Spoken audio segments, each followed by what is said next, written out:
and I see one who's in-house too. Welcome back. This is part 2 of our Vocal and Choral Jazz Summit. My name is Barrington Coleman. I have the pleasure of serving as Director of Vocal Jazz Studies here at University of Illinois. We are streaming from the Music Building. It's one of 2 spots. We're right across the street from our Crofton Center for Performing Arts.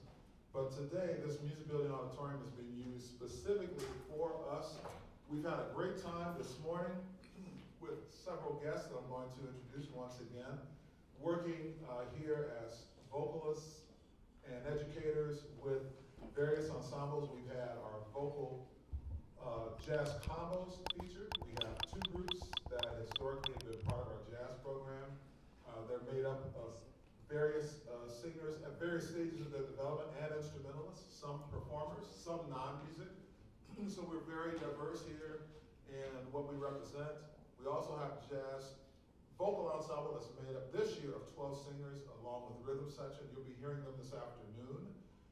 This is a part of a first time vocal jazz workshop that I've had the privilege of being a part of, and we're looking forward to doing more of this. This one is exciting because we're bringing in those who have been a part of our jazz studies program.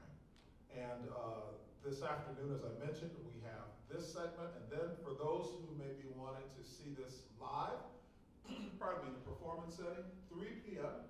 over at Urbana at Rose Bowl Tavern. This very group that you are seeing this afternoon, along with our clinicians, we will be performing a short set from 3 to 4:30 over at Rose Bowl. Please come and join us. Tonight, one more announcement.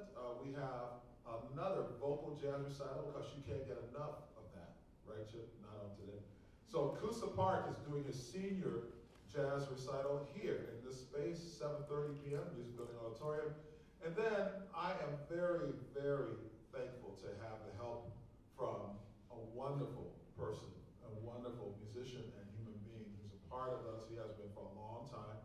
On Sunday night, tomorrow night, 7:30 p.m., Smith Hall, Studio 25, I will have the chance to do a vocal jazz recital accompanied by Professor Chip Stevens, Professor of Jazz Piano. Give him a round of applause. He's with us. Thank you. Thanks, Chip. Later, you'll also get a chance, those of you who are in the space, you already know him. You'll see our Director of Jazz Studies, Chip Stevens, who's a special guest this afternoon, working with us. But right now, please help me re-welcome? Just welcome. You can't re-welcome. One more time. Our clinicians for this afternoon, Melinda Rodriguez, Olivia Flanigan, and Crofton Coleman. For those who are listening and those in the space, we got started at the end of the first segment with our guests discussing building bridges between what I refer to as the collegiate years, so to speak, and the profession. And there's so many other things, a lot of nuances that you all, as musicians, will have questions about techniques and business, lots of business. You know, how do you move from this place? What does it mean making music? I was talking to several of our clinicians earlier, and we were speaking about how much business has changed. Music business in particular, the industry has changed. It's not the same when myself, my wife, Professor Stevens, others went through. And the great thing for you guys is you have this peer support. Folks who are doing this now, but they haven't been too far removed from where you are. So please, once again, please help me welcome our panelists. Thank you. Where would be a good place to start? Sure. I mean, are there any questions, or should I just talk about stuff? Careers, etc. Is it kind of? I'm sorry. Oh, good. I wanted to ask, so all the vocals are here once again, correct? So would you mind if I ask first, what role does music play in your life, and what role do you see using your voice playing in your life? Can I ask? Let's go down the line this time. Music is like my whole life. It's everything to me. I don't know if I could live without the sound that I hear every day. It's both emotionally enriching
music major, one of the vocal series on it. So for me, like my job isn't going to be music, but music is absolutely everything else.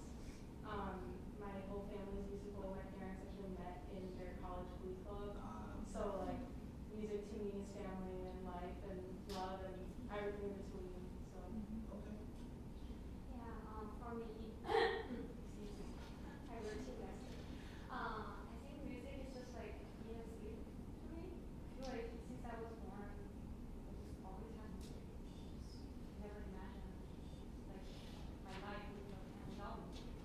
Like I just wake up always into bed, get my music out when I was like brushing my teeth, and I was just like constantly singing. Just like I can't stop, and I don't have like those intentions to stop. And like I don't know if I will stop in the future, but it doesn't seem like an option for me to stop because I just like okay, it's very natural for me. It's just like even say I have to eat, I have to sleep, I have to just use my voice to express myself. Yeah. Yeah, and I like to sing in different styles. I think for jazz is just another language for me to explore myself, to explore what's out there. I think as a musician, for me, it's not just music. It's not just music, melody, or rhythm.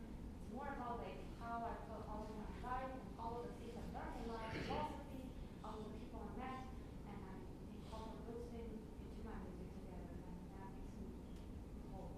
Yeah, that's beautiful. For me, I think music is this thing that makes me feel excited, but also sometimes afraid of, because I love the way how I learn music and develop my wheel of words through music. But also I'm afraid because it's my career, so also afraid of like you're not talented enough, you won't be so good enough. That's not something that's.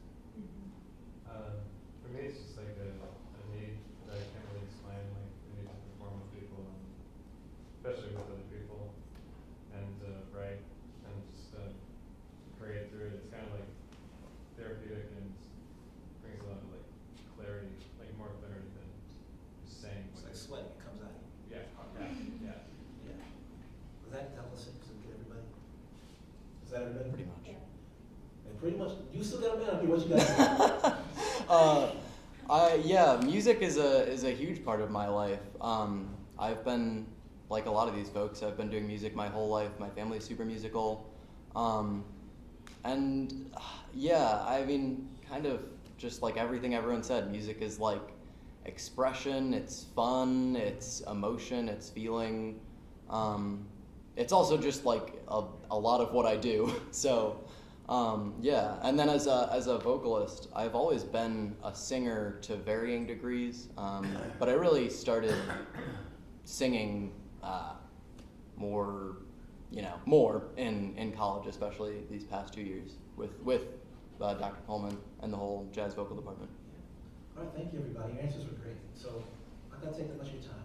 Even though I'm down here and y'all up there, I don't want you to think of like any of my words as something where I am telling you as a master. Like we're both like learning. We're all learning in this experience.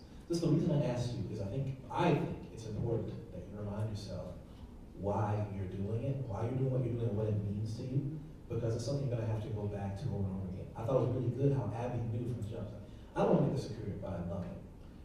You can always make music a part of your life if you really love it, but the thing that you have to be aware of is it's like, when push comes to shove, you're trying to make rent, and you're in a new area, and like this is what makes things work for you. There are times when it's like, I'm sure you've heard a ton, how it's like really hard and everything, right? And there are challenges. It's doable, but there definitely are challenges. But I think the thing that's really important is that you understand why you're there and what it means to you. Like Daniel, right? David, I'm sorry. Like David said, if you're that part of you where it's like, I have to do this, it comes out of me like sweat, then you need to find a way to make this work, right? If it's something that's like you love it, it's a part of what I am, but I can do other things. Do something else and maintain your love of it. Don't feel like you're not a musician if you're not solely surviving off of just doing music. Because I'll tell you right now, there are tons of really great players who aren't making their living just doing this. The world has obviously changed a lot. And there'll be please ask us specific, any questions you have. I'm sure they have a lot of great answers. That's just what I had to start. Oh yeah, I was actually wondering about you. Did you mention that you used to play bass or do play bass? I dabble at the upright bass. I did, when I was in my undergrad, I just really liked the sound of the bass, and so I took lessons in my undergrad. I did my undergrad in music education. So my school in Florida, I studied, and then I got it here. So when I was here for my 2 years, I also did study bass, upright bass. I was just wondering, as someone who also sings and has like another primary instrument, how you found like a balance there, at least in terms of like practicing, performing, studying, all of that. Sure. Well, the answer is I didn't. I didn't find balance, and maybe that's why I'm not the bass player that I would like to be. But I mean, when I was here as a student, I would say take advantage of this time as a student, especially if your job is being a student. When I was here, I was also working here as a TA at Illinois Wesleyan and at Millikan. So I was doing my best to find the time to practice, but you know, money still needs to be made. But a lot of you are undergrads, and so I would say that if you're here just as a student, as much as you don't want to, take this time, because there's never ever going to be a time in your life where you're going to be like, well, I have 3 hours, I want to spend all 3 of them practicing. And I'm sure you'll learn that as time goes on. But for me, it was that I just tried to find like, how good did I want to be? Did I want to, play 3-hour gigs playing bass and singing? No. I wanted to know the instrument well enough to write for it, to experiment, to understand bass lines better, especially in my improv class. When I was here, that I struggled with kind of a bit. So for me, that was like, what did I want to get out of it? For me, it was sitting at the piano. I wanted to be able to accompany myself. Okay, so if that's how good I wanted to be, that's how much work I need to put into it. Just like Crofton said a couple minutes ago, like, it doesn't have to be everything or nothing. So you just kind of have to be realistic, especially if you have other responsibilities, which I'm sure some of you do. What is it that you want to get out of your instrument?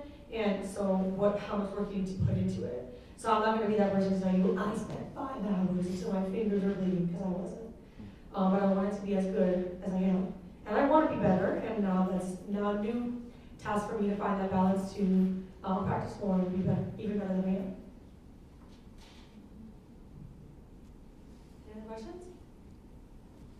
So, as a singer, if you're looking for a pianist to accompany you, what are the most practical skills you want from a pianist? I guess I was wondering a little bit.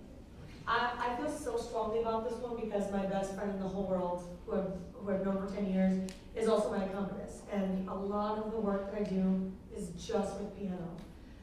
So for me, it's a pianist who has listened to a lot of singers, which you'll find, especially in school, not a lot of them have.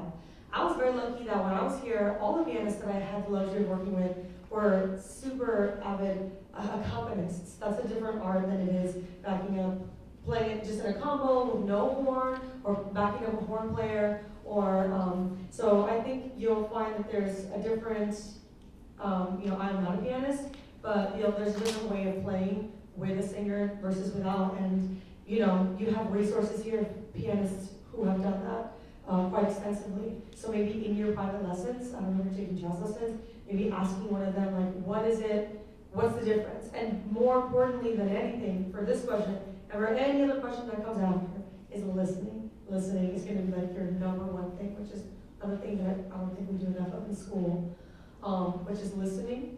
And, if there's a singer that you like, and you're like, man, I would love to play with a singer who sounds like this, well, listen to what her pianist or his pianist is doing, and kind of learning in that way.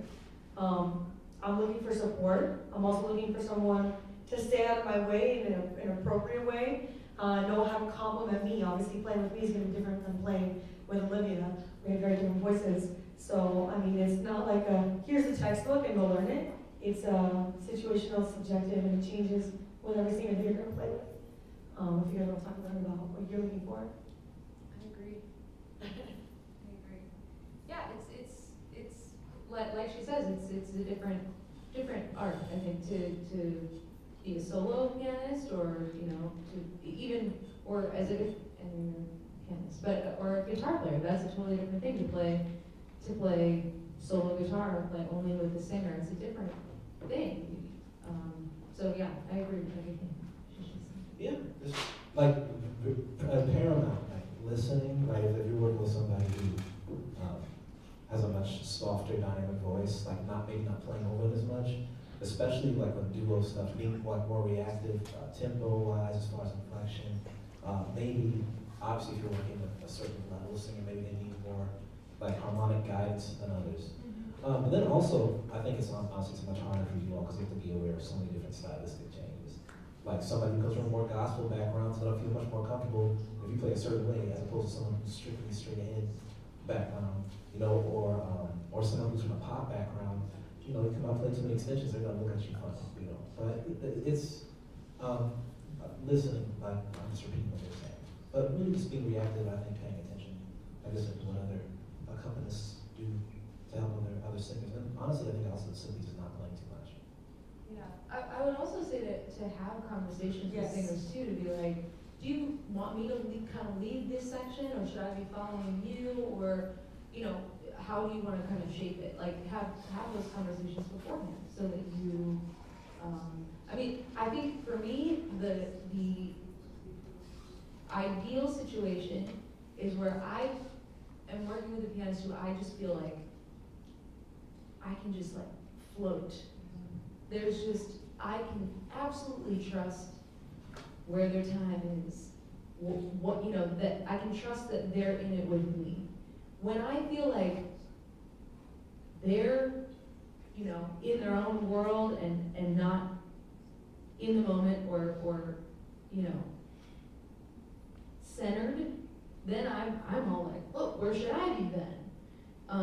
So it's really, it's you gotta hold down the fort, but also be flexible. Just do it all. Yeah. That's important though. I'm talking to your singer. Hey, you want this? Do you like this? Should I, you know, is this helping you? Is this hurting you? I feel like a lot of times in jazz, especially on the stand, when music's happening, we're like, we all have to just read each other's minds. Like, no, turn around to your bro. We're like, where are we? Or what's happening? Do you want that? I hate that. Stop with that. You know, like, that's not against the rules. I think a lot of times you feel like, well, it already started. We're already here. Like, no, man, let's slow this down. You know, like, you can talk on the bandstand, which is nice about this music. A lot of times you have to just like, the train already left the station. Well, we can catch up the next time. Also a much less complex level, just like communications, everything. You know, so just taking the time to understand the ways one person might need to communicate with them, or just showing availability to someone, because generally singers are insecure. So, you know, just take the time to level with them, like where they're at, they'll love you for it. You could step on their toes all night, they'll pick you every time. That's true. Y'all have any questions for us? Yeah. How would you answer your own question that you asked us? Ooh. I'll answer my question similar to the way Daniel said it. Like, for me, it's like sweating. So I have to write, I have to sing, and I have to perform. And if I don't, I'll eventually lose my mind and stop functioning. You know, that's why I'm still here. Otherwise, I would 10 times over done something different. Yeah. How many of y'all perform out with friends groups or your own groups or anything? A couple of y'all? Okay, cool. Can I ask, have y'all had any direction or had any experience with trying to make inroads, like growing your audience, being heard and seen more? You have? What's that experience been like here? So I'm part of a group called Alumni. Mhm. We just started about a year ago. My friend Andrea Melinda Rodriguez, she's a singer, she plays and I'm part of the board, so we were trying for the last year to really get our name out there and get known. And a lot of what has worked is just talking. Like, we had a gig at an art opening at the art museum here. Yeah. And from there, we were just talking to people. Oh, you sounded great. It's really cool. And immediately after that, we got like 10 emails from different people asking for like house shows for different events. And it was just like, whoa, like one thing leads to so much more. Absolutely it does, yeah. And like, so I noticed that like a few of you are playing out with other friends outside school and everything. How many of you want to, in the future, continue to do that? And you're with music and you're singing? So pretty much all of you, right? So I think, just like, can I get your name again? Just like Eda said, I think it comes down to two things, communication and consistency. You know, which I mean, any of you I'm sure could vouch to, because you've all experienced it yourself. Like, having a face-to-face relationship helps a whole lot in securing a potential date, whether it be with a family that you want to feature with their group, or even whether it has to do with talking like people who run venues, things like that. But the next one, consistency, I think is really important too. Like if you tell somebody, hey man, yeah, I'm gonna hit you back, I got some music I want you to hear, do it.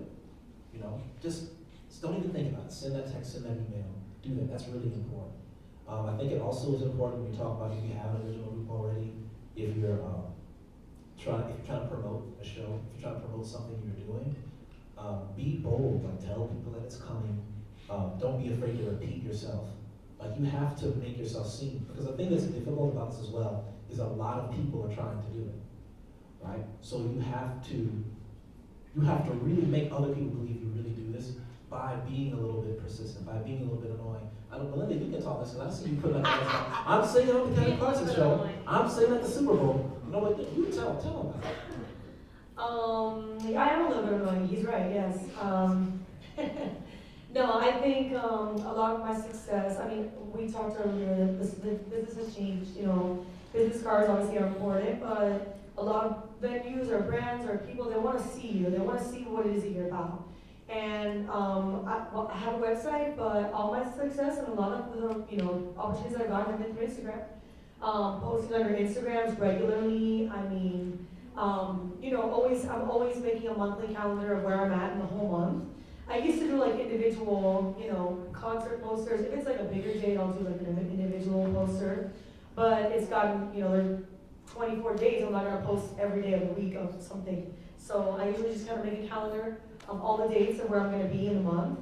And it's become a little bit part of my brand. You know, people are expecting it, the first of the month comes, then I post the thing, they're always looking for another visual, and I started learning a little bit about graphic design. But just like being consistent, so people always know, you know, like where I'm at regularly, if I have some regular stuff.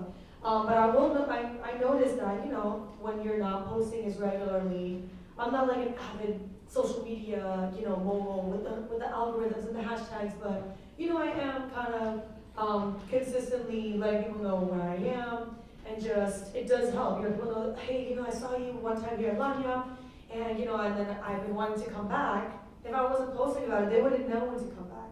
At my gigs, announcing my handle, putting up a little sign, my handle, here's where to follow me, you know, make sure you check me out.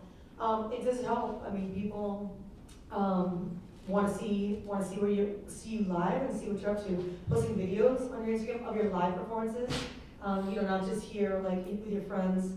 But also just like what you post on your social media. Like I know when we were younger, they were like, nothing ever gets deleted, it stays forever. It's real, y'all. Like, you know, make sure that if you are posting and you're using your personal page as your music page, like it's part of your brand and it's part of your package. Like when you're selling your product, you're selling, you know, I've gotten this far in my career with no album. So my thing is all branding, is all what it is that what I post on my Instagram. So just be mindful that, like, you know, that what you're posting is appropriate, but I'll say, you know, being consistent and kind of making sure that it all fits under my umbrella of I'm an artist, but I'm still a personal page. You gotta think about those things. But that consistency is really, really important. People want to see you, especially with venues. I don't know if you've applied to play at certain venues, but Andy's, all these places, they'll ask you for your handle, they'll ask you for your Twitter handle, they'll ask you for your YouTube handle, because they want to make sure that they're being accurately represented too by who they have in their venue. So, yeah. Yeah, no, that's great. And like the thing that I think you should like be aware of, like when she's telling you all the stuff that she does, Olivia, you tell me like what you do too. But I think it's that, you know, in the past, people would look for these giant cogs of like machine industry that would push you forward, right? Like I made it to MGM or to Universal Music Group or whatever, and they'll push me forward. Now you are all of those things. Yes. You know, so it's like you are your own manager, you are your own advertising agent person. You're the one who hires a band together. I mean, for instance, like for Olivia or Melinda, when you are looking to book a gig at Andy's, what's that process? You come in with a bill already set for a venue? I've had to do that before, where if I'm coming to play at a venue, the way that I actually got the date, I don't just tell them, hey, I'd like to play. I'll come to them, I'll say, hey, my name is, if I'm operating my legal name, Crofton Coleman or Melvin Knight, I'll say, I have these two people who will be coming as openers. You know, we both have this draw, and you sell a pitch to them for like how to do a venue. Have y'all done that here at all? You've done it? Good. So the rest of you, while you're here, if you just want to, whether you're like, I want this to be my life, or you just want to play around, this is a cool little time to mess around because not everyone's going to remember everything you do, which is awesome. That's a great thing. You know, make huge mistakes, but try, like figure it out. I have a thing that I wanted to mention, or have you guys speak with our instrumentalists about, and that is your ideas on how you build relationships with your bands and instrumentalists. You can also chime in on the things that you aspire to do and how you may build that bridge through singers as well, because there's a lot of that needs to happen. I mean, anybody. I'd like to ask a question of the instrumentalists as well. Maybe I'll be back on my own. Do you feel you have an interactive and active voice with the singers when they're performing? Or do you find that the singers do their part, the energy drops, because an instrumentalist comes in, and then a singer sings, and the instrumentalist comes in?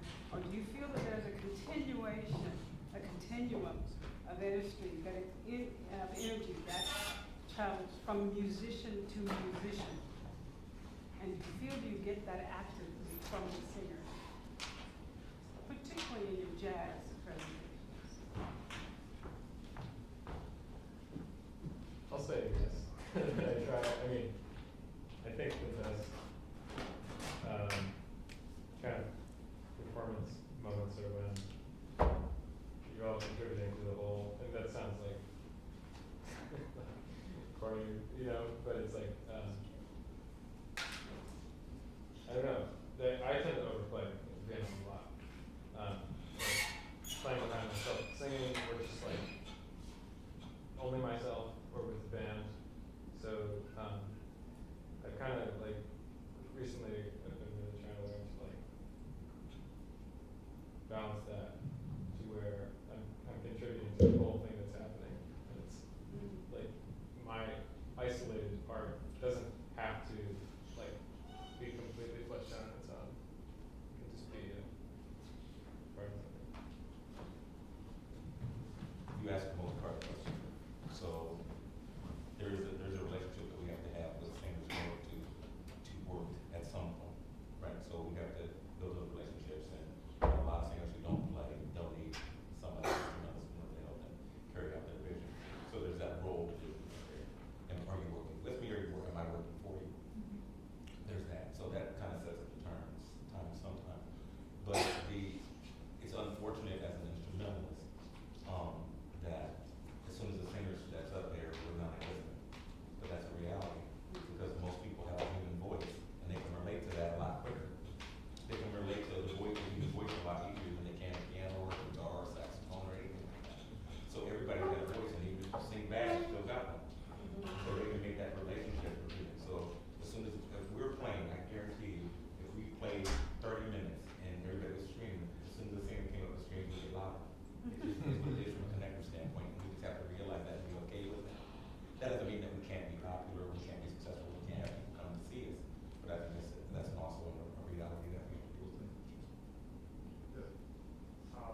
interesting dynamic you bring up. Am I working for you or are we working together? And I think that that's a tough thing, especially if you're trying to do, let's say, original music. So I did an album and,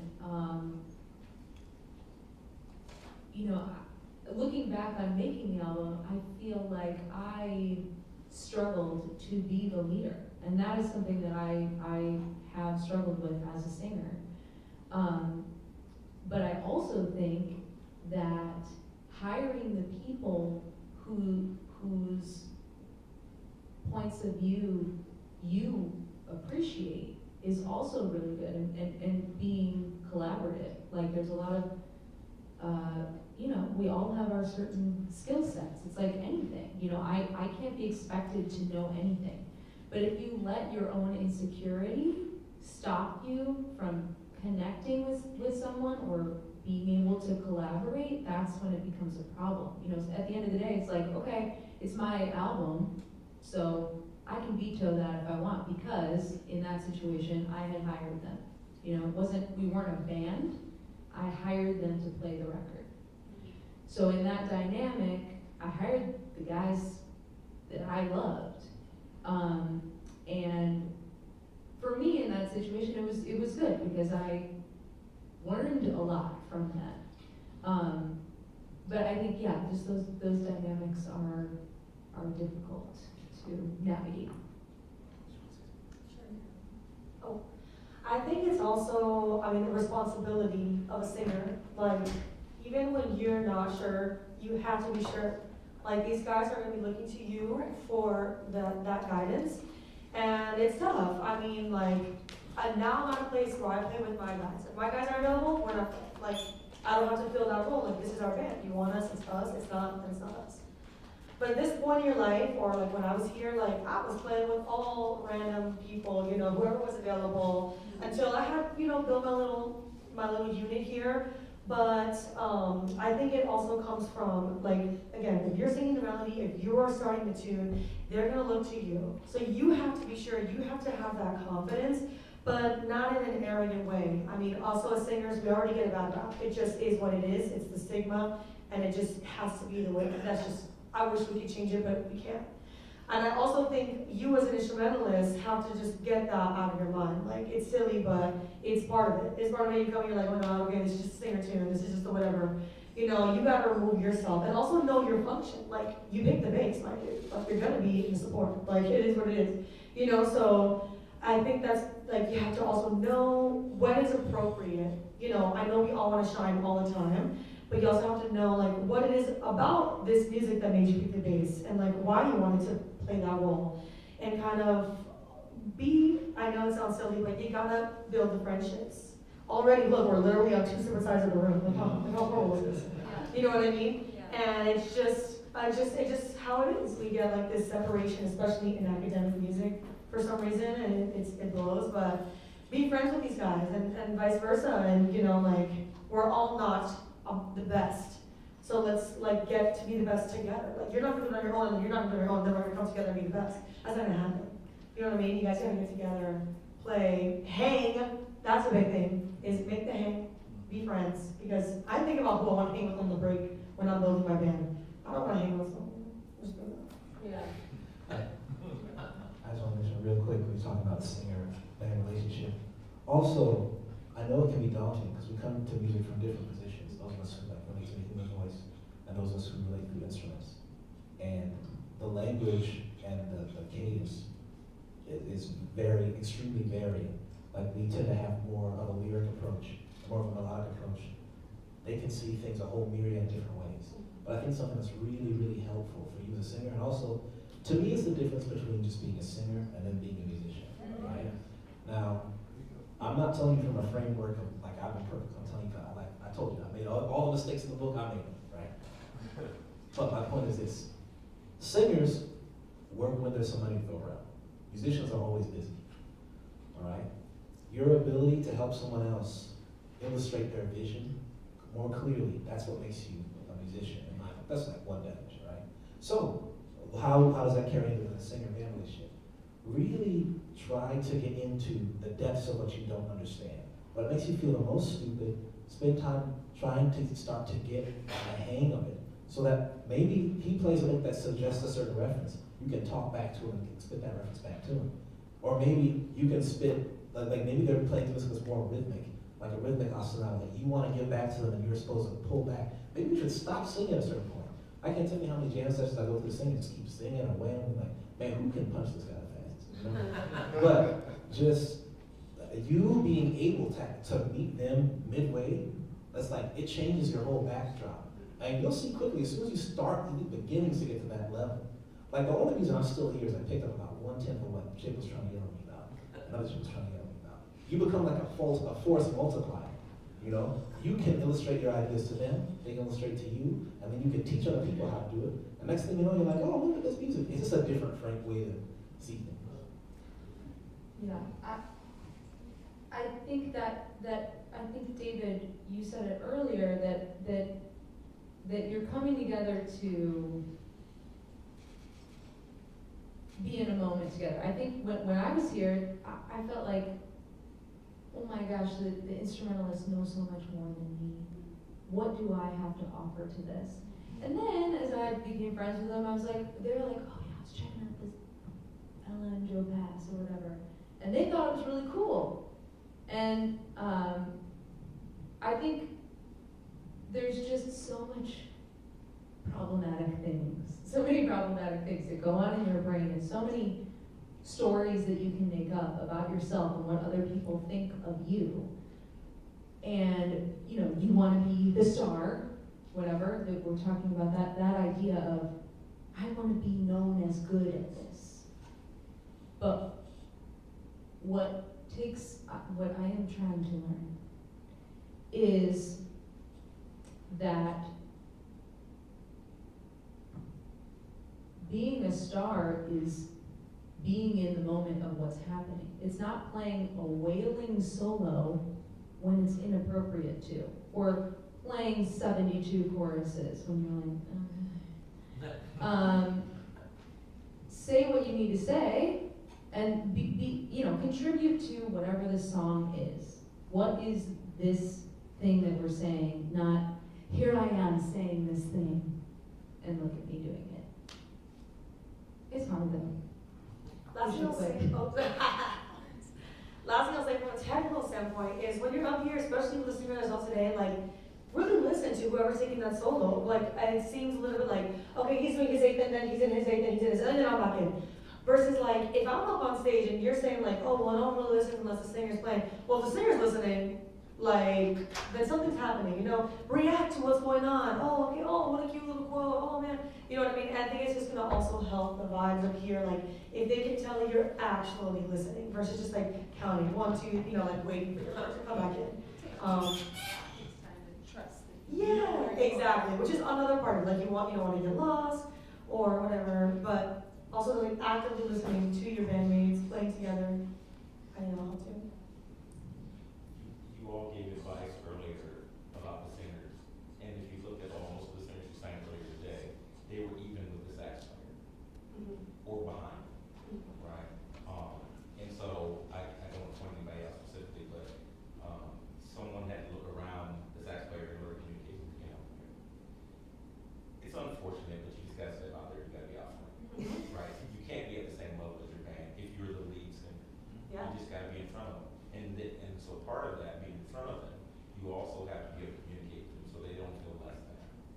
And so it's easy for us to get ignored. It just is for us to do that, right? But we don't want that from the person hiring us. We don't.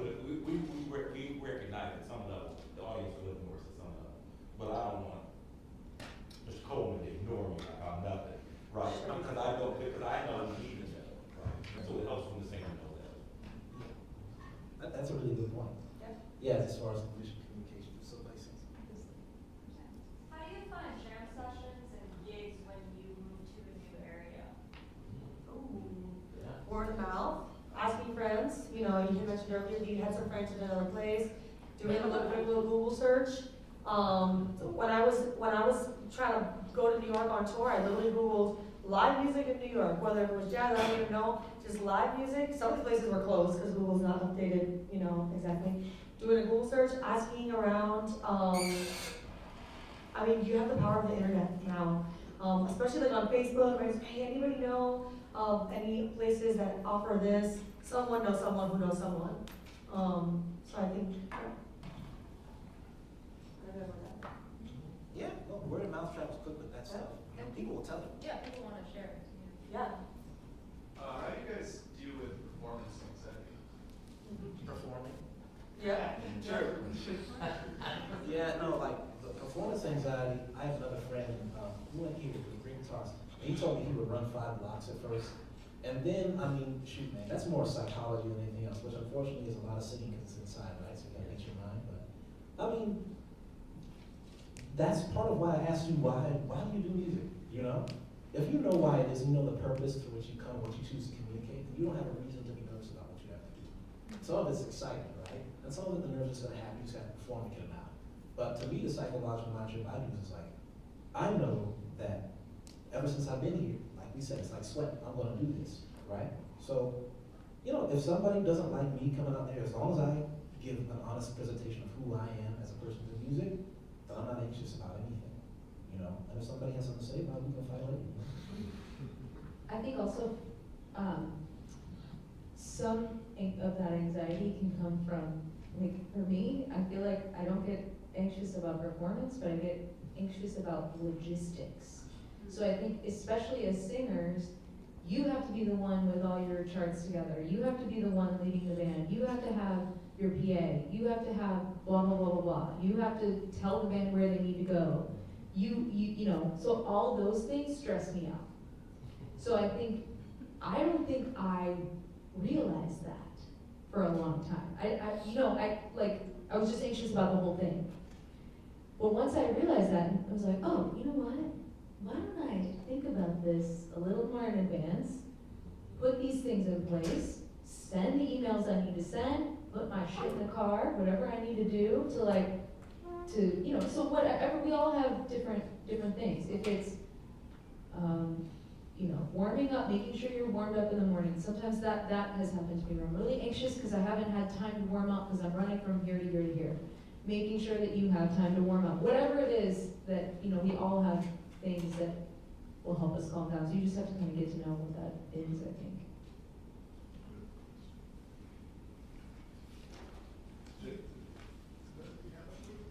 Oh, I mean, I was gonna mainly just ask because I don't gig here very much. Coming from that perspective, do you guys usually just have a whole set of something ready, kind of just email a bunch of different venues or locations, or do you ask them like, when you have X, Y, and Z available? It really depends. So, I mean, when I was here, I was trying to just kind of be a student, so I didn't really go out of my way. But like in Miami, if I hear somewhere has live music, I'll just reach out to them on Instagram. Hey, I heard you guys offer live music. Is there any, my name's Melinda Rose, is a vocalist here in Miami. Maybe I'll just like name drop something important that I did, and so that they see like, oh, I'm somebody worth responding to. And then just be like, if I'm highly interested, please let me know who I can contact. You gotta have your EPK, especially as a singer, especially as anybody. You have to have an EPK, which is, do you guys, raise your hand if you don't know what an EPK is? It's an electronic press kit, which is gonna get you all the things. So like Crofton said earlier, that you can have different versions of these things. So if I'm working out to like a jazz venue, something straight ahead, in my EPK, I'm gonna have my bio, but only the most important things, like how important I am, all the famous people I worked with, and all the things that people care about for some reason.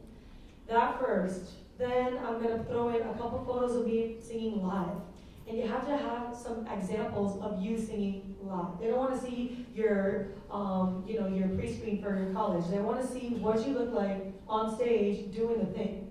So maybe just a couple links to some live performances. Other things, if you have a website, your contact information. What they don't want is to have to email you back and be like, can you please send? No, they wanna look at it and be like, is this worth my time? No. That's like venue, but if you're going somewhere in between, somewhere that might offer live music on Saturdays, like solo guitar with tracks or something, reach out. Hey, I saw you guys offer live music. Go on their website. A lot of times they already have a booking tab, and you can just click on it. Or sometimes if there's no booking tab, I'll email the general email, like info@neilstreetblues.com, and I'll just send my, and put in the subject, booking inquiry. You know, guitar player, booking, or, you know, jazz band, booking inquiry. And then put all the information, they're like, oh, this is kind of cool. And then they'll either contact you or they won't. And especially, I mean, here's a smaller city and you might have better opportunities, but even in a big city like New York, again, when I did that, I emailed 150 different places. Do you know how many responded? 3. 3. So it really just depends. Like, just because, you know, you have the materials doesn't mean they're gonna call you. Sometimes I don't even see it. When I was here, I was emailing Andy's every single weekend till when I got here to when I left. And the only reason they called me back was when I got on TV. So it just really depends, you know. But just going to the websites, having that EVK, that is really important. It doesn't have to be stellar. This has to be kind of like what you do. They want to look at it and like, no, like, this is what I'm getting myself into. They don't want to have to wonder. Just for context, that's in your email, right? All that, the EPK is not separate sites on your email, right? Your headshot, mini bio, link to video yourself singing live, and example your music, right? Yeah, you can have it like archive the email, or have like, you can, if you have a website, I have like a private link that can only be accessed if I send the link. It's like my website /EPK, and then they can see it. But it's just an email, or even a Google Drive doc, and you just put everything there, and then you can just send it out. You should have it there ready. And it's real. You have this stuff, man, you're miles ahead of so many other people who are Yes. just trying to like get gigs. Like you'll be like, oh, I can't get a gig. They're probably not doing anything right. You know, they're probably just like sending an email. Can I play here? Yes. So if you put that together that way, you're gonna get more opportunity. You're asking, do you have an email a bunch all at once, or individually as you have like people available personnel? It varies. So like me and my boys, you know, we're all in town, about 4 or 5 month run. We want to do some shows. I'll like 2 months ahead of time or 3 months ahead of time. I'll start sending emails. You know, and then I'll have a schedule lined up. Just like a business, that's all it is. And if it's more anecdotal, like when I have people available, well, I mean, you gotta plan out a bit more, either ahead of schedule, or it's gonna be, you can't be too picky about what you're gonna take, because it's gonna be a drop in the hat. I wanted to also say just one thing. We were talking about posting on Instagram and posting and doing all this. And yes, you need to have some stuff together to send out. Like you wanna look like something's going on. But also, everybody starts from somewhere. So if you don't have too much to send, and you know, you've got, okay, I've got one live recording, send that out. And if you don't, you know, have a couple pictures from your last gig, whatever, start posting stuff. Don't wait until everything is perfect, or until you feel like your brand is perfectly, you know, together. Try, because if you wait, you'll never start. Yeah. And so you gotta just try some stuff. If you post some pieces of crap you made on Canva, great. Yeah. And then you'll learn Canva better, and you'll learn how to do it. If you don't get any responses from 1,000 emails you sent, you're like, well, maybe I'll look back at my EPK and maybe there's something I can do, or maybe I can set aside a time to do a special recording that I can start sending around. Or maybe I need to take some professional headshots or hire a photographer to come to my gig. It does not have to be done. I think that that's something I really struggled with, was thinking like just the weight of the world was on me because I didn't have it all together, so I can't even, everybody else has it together. No, they don't. No, they don't. Everybody's just trying. Just build on whatever you got, and that momentum will get you somewhere. Just keep moving. We all experienced with COVID, we were stuck for a while. Right? Yeah. And we had to like reinvent ourselves and start going, but just keep moving. You know, even if you feel like you make some detrimental error, if you don't telegraph, oh my goodness, I'm cooked, and no one else is gonna believe it. You know, Trump's not in jail. That's because Trump doesn't believe he's guilty. Now eventually he's not going to. You know, as you believe, so you shall be to an extent. Okay, live stream audience, you heard that? I'm gonna get in trouble. With all of us, could we please congratulate and thank our clinicians, Melinda Rodriguez, Olivia Flanigan, Crofton Coleman. This is just such incredible and invaluable information. And I want to recognize also, I mentioned earlier to our live stream and everybody who's here, the director of our Jazz Studies program who's with us. He's going to join us in a moment, Professor Chip McNeil. Yeah. All three of you starting and being here, doing different things, and somebody brought up the thing about, you know, feeling strange about being in a situation for the first time, and all three of them singing with a big band, some of them for the first time, some of, you know, and learning how to do that and facing, you know, you attack your weaknesses. Yeah. That's a really important point. Never be afraid to do that, even on the bandstand. You know, it doesn't have to be perfect. In fact, the greatest artists make mistakes in the process of getting better. If you don't do that, you're probably not pushing yourself. And so I can remember all three of these young folks doing that and turning into excellent singers in whatever genre they found themselves while they were here. So, yeah, I'm very proud of all three of you. I'm going to ask JVE and our JVE rhythm section to come on down. Thanks again to our clinicians, and we're going to continue to roll. We're going to do some features with our guests and JVE. Here we go.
Right now.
Check, check.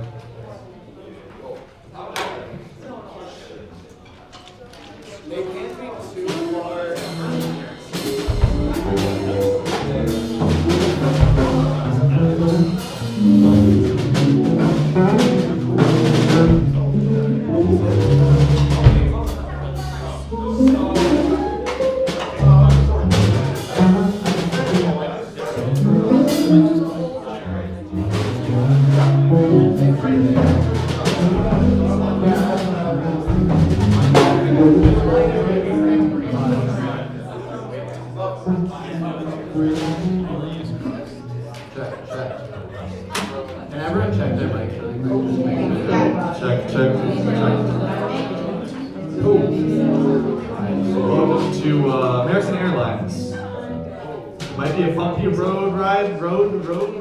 It might be a bumpy ride. Can we do a quick sound check, JV? Yes. How about, can we, hey, JV, wait. Oh, he's gonna. You want to hire? I think for review, yeah. Hello, hello. Okay. Can we just sound check? Can we go to like, where you're singing the solo when we all come in with the background song or something? Wait, did someone with a rhythm section join those in? Thank you.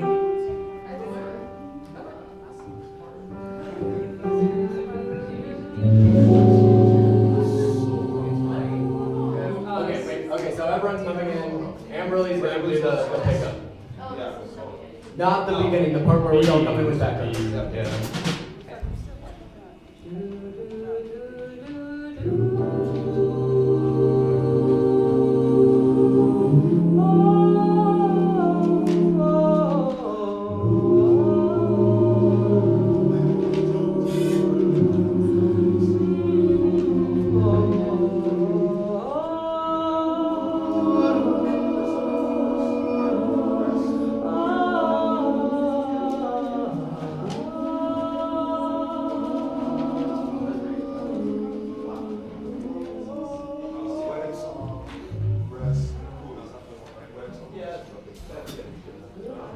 Hey, Doc. Do we need mics for every song, or is it just part of the song? Yes. Yeah, well, Are they gonna be on every tune? do you have an instrument? Yeah, I believe you have. I was wondering if they were singing all the tunes with us or just the ones they were assigned to. Yes. Okay. That's Or.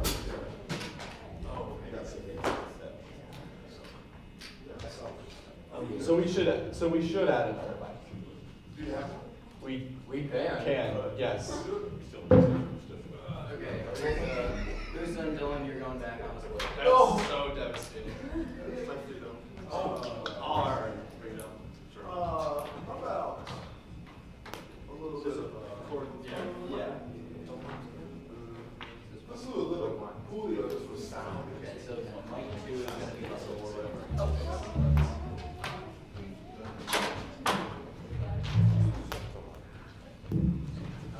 So the mic for Crofton is currently responsible for me, and mic 2 is going to be the solo mic.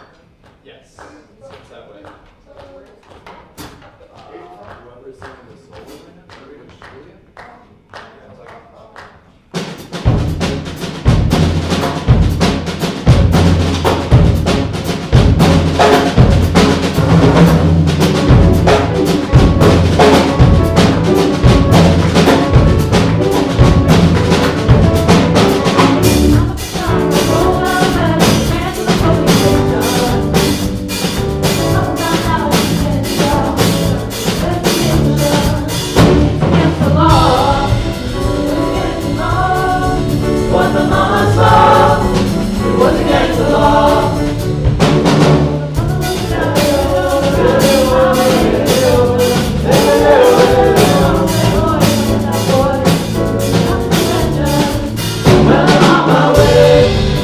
I don't know where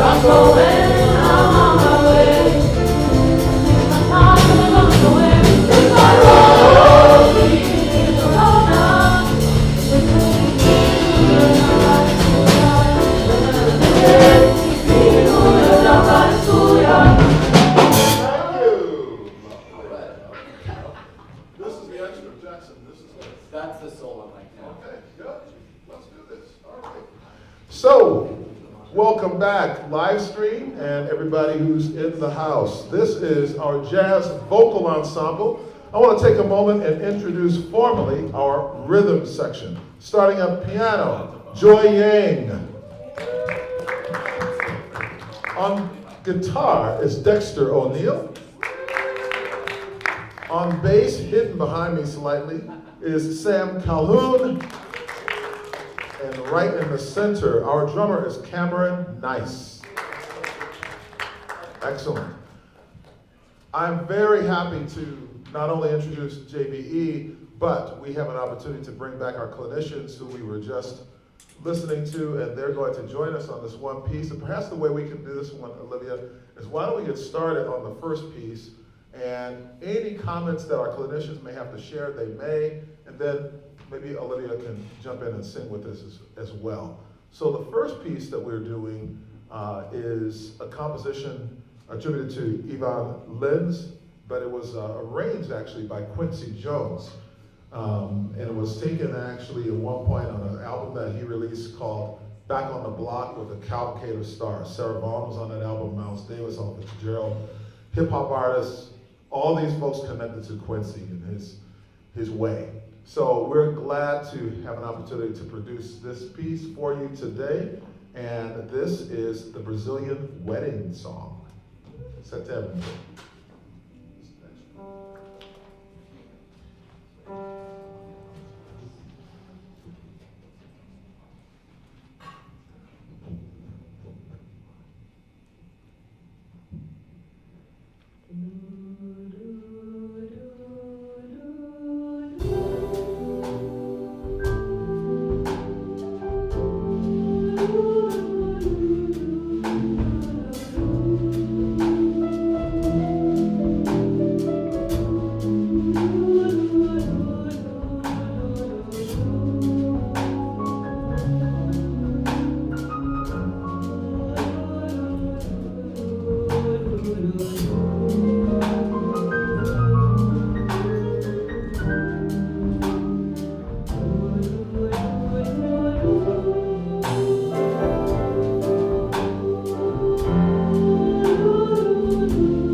Join us. Anything. Yeah, Melinda, Crofton, Olivia, come on up. Anything you want to share? And by the way, one more time for Chip McNeil. Okay.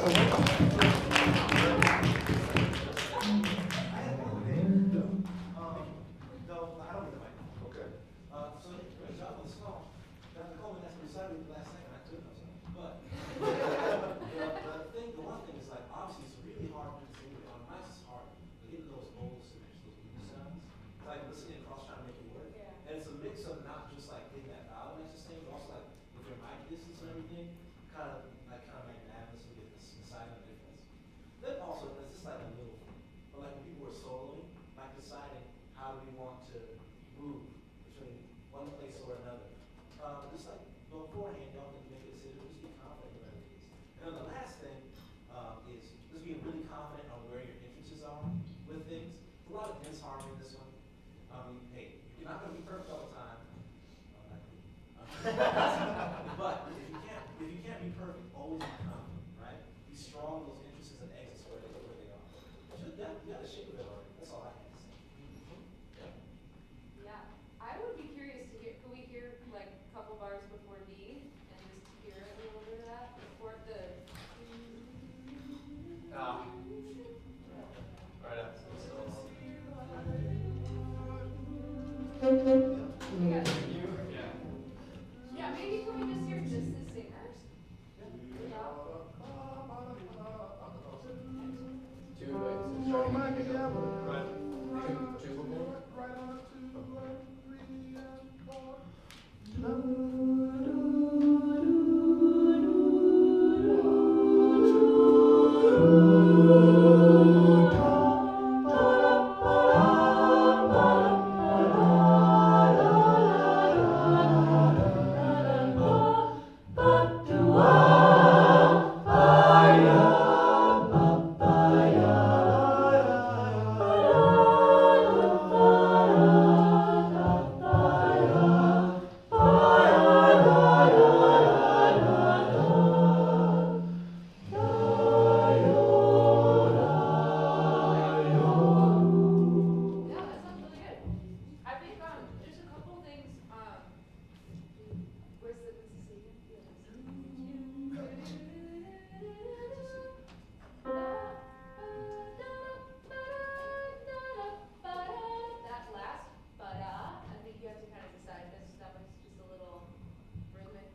bop, just for that Yeah. little 2 beats.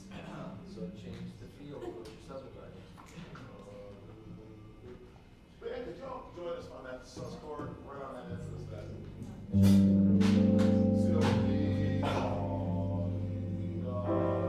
Two bars before they come in.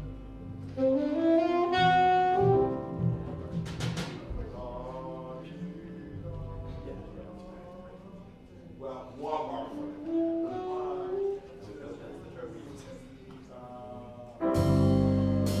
Here we go.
This next selection is entitled Rest. It's arrangement by Michael Engelhardt and was produced up the road for One Voice at Millikan University.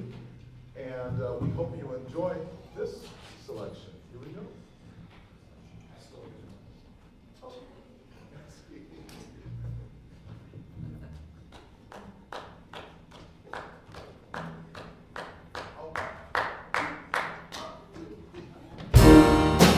Thank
first off, I'll need this. Yeah. Second off, so here's the thing, I think it'd be a great thing to jump up and talk about and really listen to each other. Can you hear the sound system? Yeah. So, something, first off, I'm going to put your mic down. Oh, that's good. Okay. And I want us, for our purposes, let's make this a bigger semi-circle. We're still going to eat, so we got to be deep. It's okay because we're in a gap here. I want you to see it. All right. Now, I don't just have to talk to the so y'all can split y'all. I'm sorry. It's on the seat. Hey. All right. Cool. So this is all of us. The band is not excluded here. So obviously it's tough because this room is set to send sound this way for lectures, right? And then a lot of you are either playing like behind your amps, you can mainly hear yourselves, but you don't have, not all of you hear the monitors and singers. The main thing, like, I think you all definitely sound killing without the mics.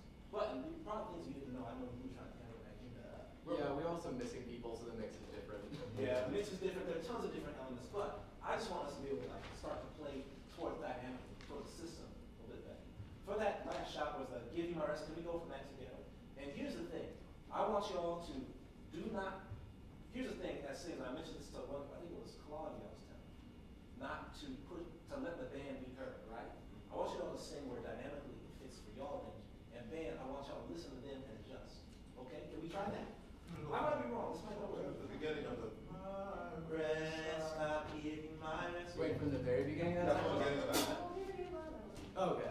Is that the So second? So that whole repeated. ring starts. Okay, not the very beginning. Two, three, 1, 2, 1.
Give you my rest.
Start to your right and go to your left. My rest, I give you my rest.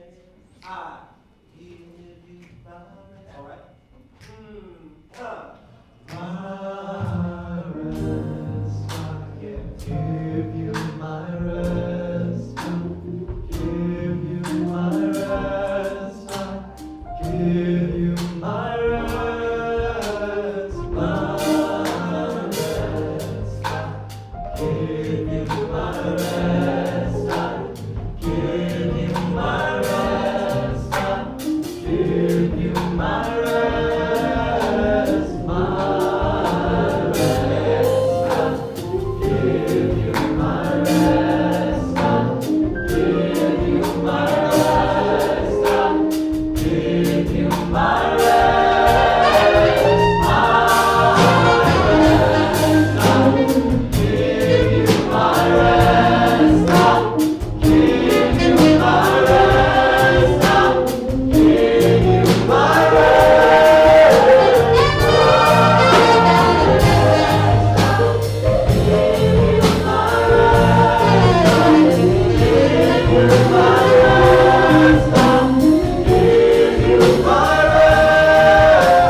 This is Me and Julio Down by the Schoolyard by Paul Simon, arranged by New York Voices founder Darman Bader.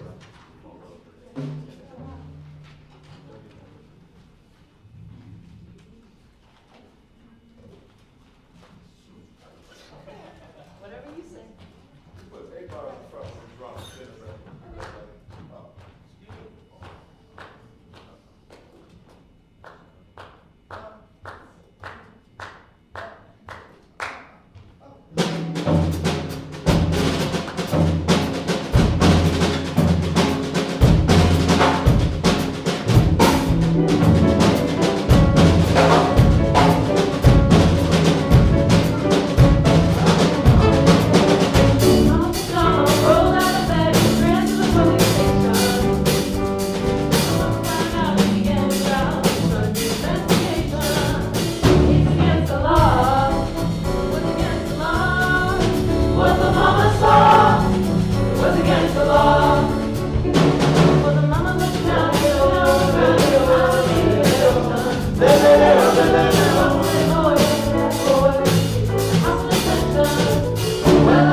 Alright guys, so you're in trouble, because I know this charts too well, many times, and I'm used to it like you. So, first of all, we just came from singing this super heavy, intense gospel piece, and all of our energies are up here. And this is the finale, right? Setting this up. We need to down that. Right now, we are all, it sounds like 17 voices are coming out of one speaker. Because what's happening, that's not what's just happening right now. So I think from right from the beginning, we need to just chill. I think that for this setting, especially for this this arrangement, it's by the mere voices, obviously. How many are on each part? One. And now we have like 3, 4 people on part. So it's written to sound real tight. That's tough to do with however many voices. I think one, just like in the last song, moving a little bit with the groove is gonna help. And also just from the get, let's start from the very beginning. Let's go right from the when the band comes in.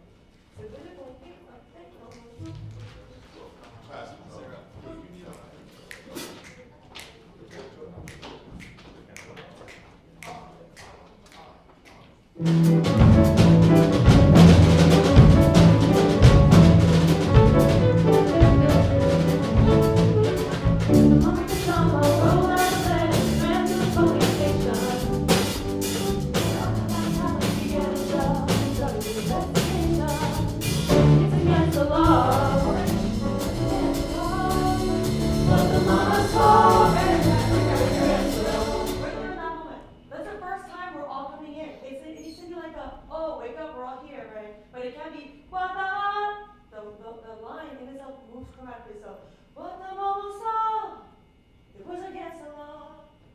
Beep, beep, beep. Right? Can we go right there? Can we go from it's against the law? Was against the law? Right there.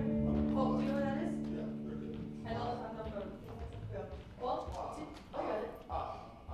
1, 2, 3. It's against the law. Was against the law. What the mama saw, it was against the law.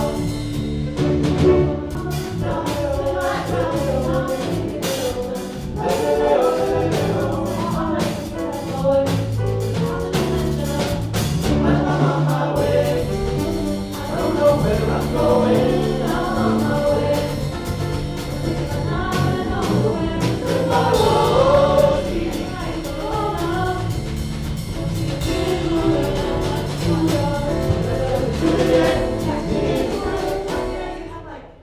Then we have this nice crazy dissonance, these house steps. Here we get this. Right there. Let's go from I say me and Julio down by the schoolyard. Right there. Go around 49. Wait there.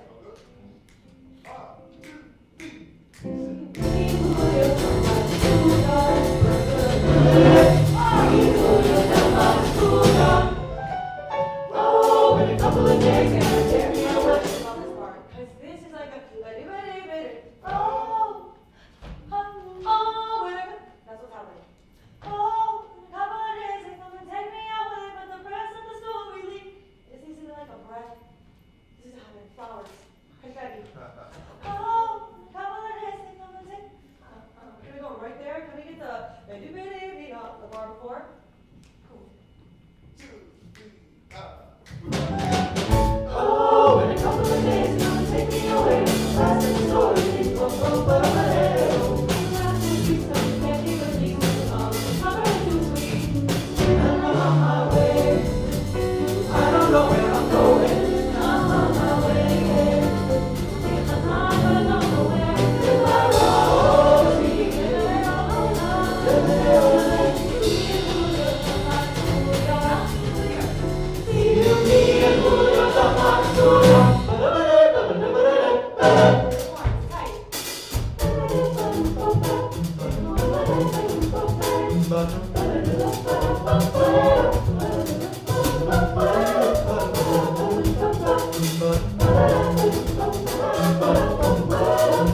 To show that control and to show that accuracy, that precision, versus like wailing over it. And I know we just came from something intense.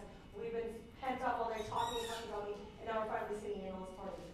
But just take a step back, listen to your band, groove with your band, look behind you for a second, move your body. I think it's gonna help. Because you have the notes. You have the notes. That's the easy part. So I think now it's just knowing what is important.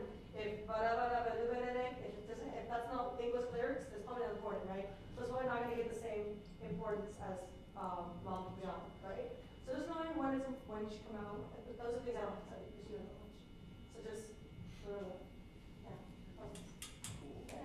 Yeah.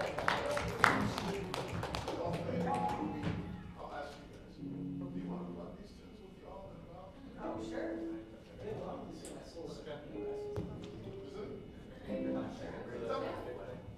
Sure.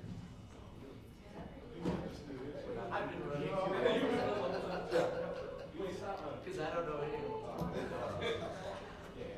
I'm just listening. I think that's interesting because it goes with D, B, C, flat. Yeah, it's weird. It's a weird. Yeah, it's not just oh, you're back. Jerry, I think that's the word. I think if they follow technology, it feels like it's more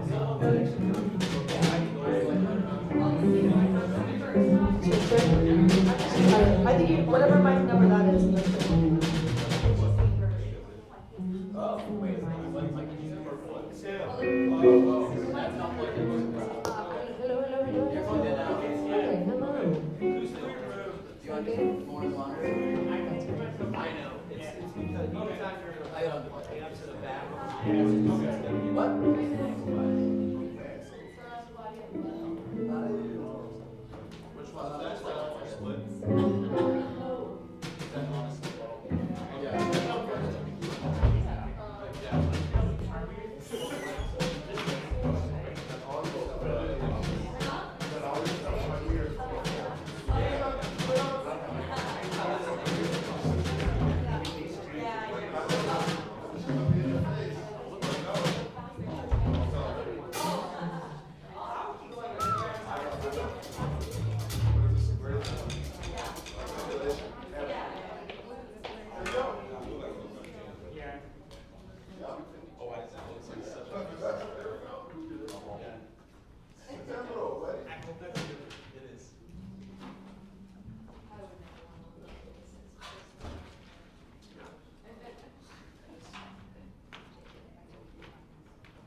Make sure they're clear. The voicings you guys are playing are very unclear.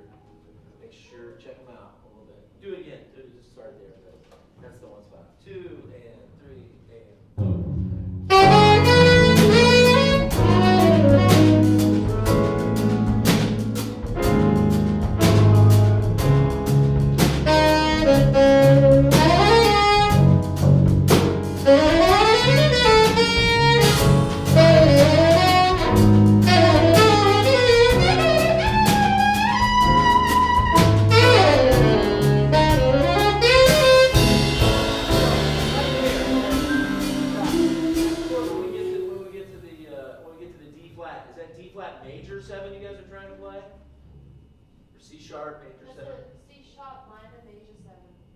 C-sharp minor with a major 7. Okay.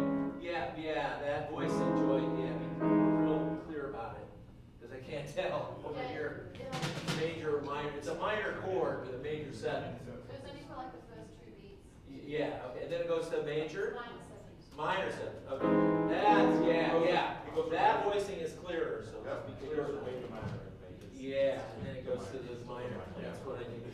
We do it on the solo again? Yeah, one more time, just because.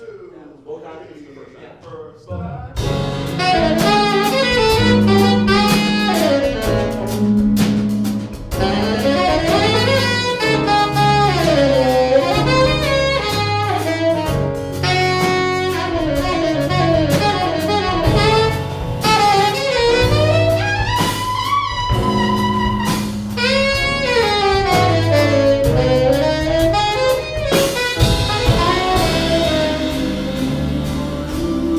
Thank you.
years of my life. I lost. By yeah. There. She set it up for you.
Okay. All right. I want to do this because this is no better time than now. I want those of us who are here to help me thank our guests today. On behalf of our jazz vocal ensemble, vocal jazz combos, faculty, all of jazz studies, we say thank you one more time, everybody, for coming up. Thank you. Yes. Olivia. Yeah. And Crofton. Great job. Now you got some new swag. You got swag there. They forgot to put the dynamite sticks up. We are wrapping things up now. We play about 3:50. Over at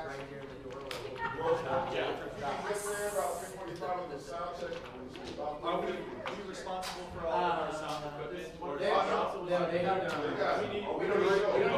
We don't show up. Okay. So they have all the mics and show up. Awesome. She was real good. She was my online. Ever reputable also? Good. Man, actually, jazz is On 4:30 is a lot of it. Yeah. 45 sound check. And No.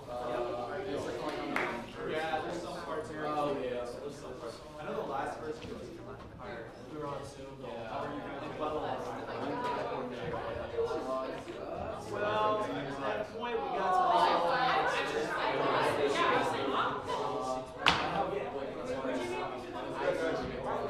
So, you get over there, about 45 sound check there. No, we have to at least we kept we took all the large